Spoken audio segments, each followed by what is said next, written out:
And welcome back to News Channel 8 Today. I'm Paul Mueller. This morning in a wide-ranging interview, we had the chance to sit down with one man who has a front seat to what it's like to deal with President Trump on a daily basis while also pushing his party's political agenda forward in Washington, D.C.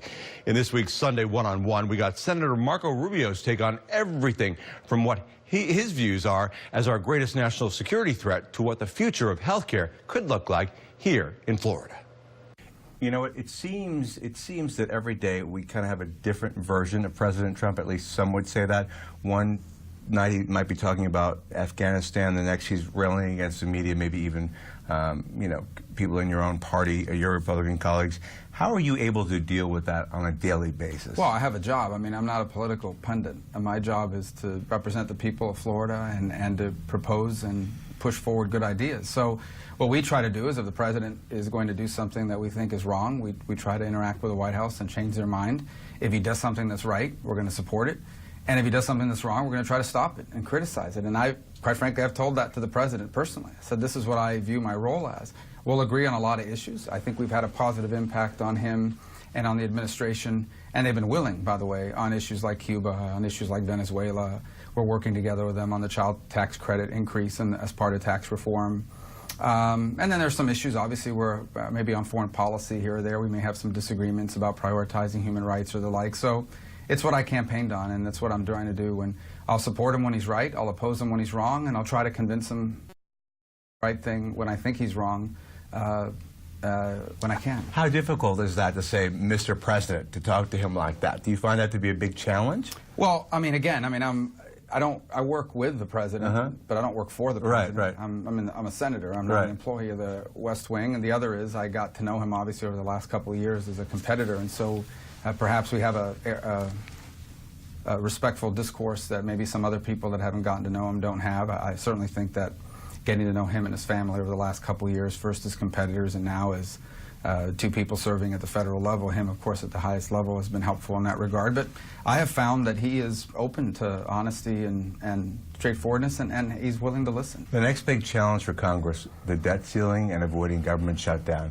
and the president using the border wall essentially as a bargaining chip. Do you think the government will stay open? Yeah, I don't know anyone who wants a government shutdown. Obviously, we've been here before. It happened under President Obama.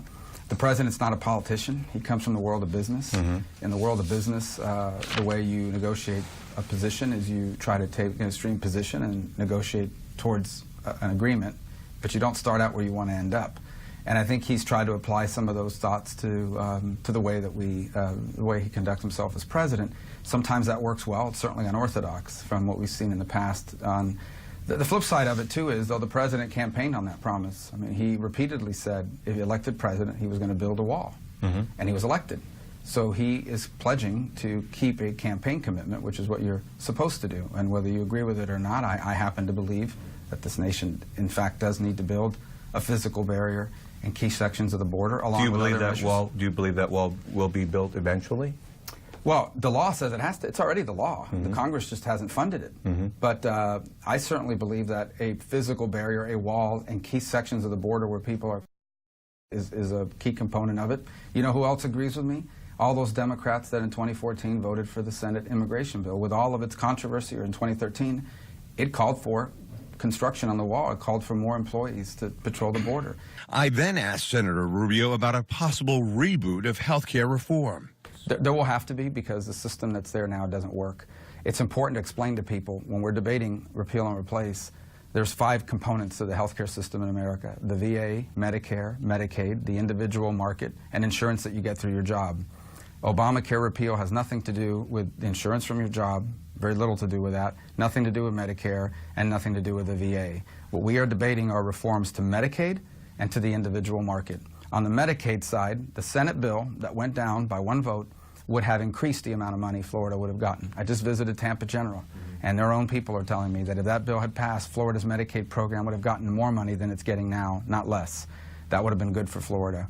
The individual market is a problem because you have 2 groups of people in that individual market: a group of people with pre-existing chronic conditions who need coverage, and younger, healthier people who have high deductibles and high premiums who don't see the benefit of that program. We have to find a system that helps them both. Really, we're talking about people who are getting it from the individual market. And I would say that if you have a chronic condition that costs a lot of money, we want there to be a plan that you can afford that covers what you need. And if you're younger and healthier, we don't want you to have to buy a plan with a $10,000 deductible. And so, because you're probably never going to hit that cap, so you're really not covered. That's what we're trying to solve. We ended our discussion talking about the greatest threat to our national security. I wish there was just one. I mean, there's many, short-term and long-term. In the short term, the risk of radical jihadist groups targeting the United States, that continues. Afghanistan's a part of it. If the United States unilaterally withdraws from Afghanistan, just based on a false timetable, that nation will descend into chaos, and before long, it'll be as bad as it was on September 10th, 2011, on the eve of 2001, on the eve of those devastating attacks on our country. The instability in Syria, the instability in Iraq are a part of that broader problem. The North Korean missile program is a direct threat to the United States. The long-term nuclear ambitions of Iran are a threat to the United States. Russian aggression, particularly in Eastern Europe, is a threat to our allies and therefore the United States. And in the long term, Chinese aggression in the Asia-Pacific region is also something America will have to confront. So there's a lot. So many threats. We can't even say here's our top threat.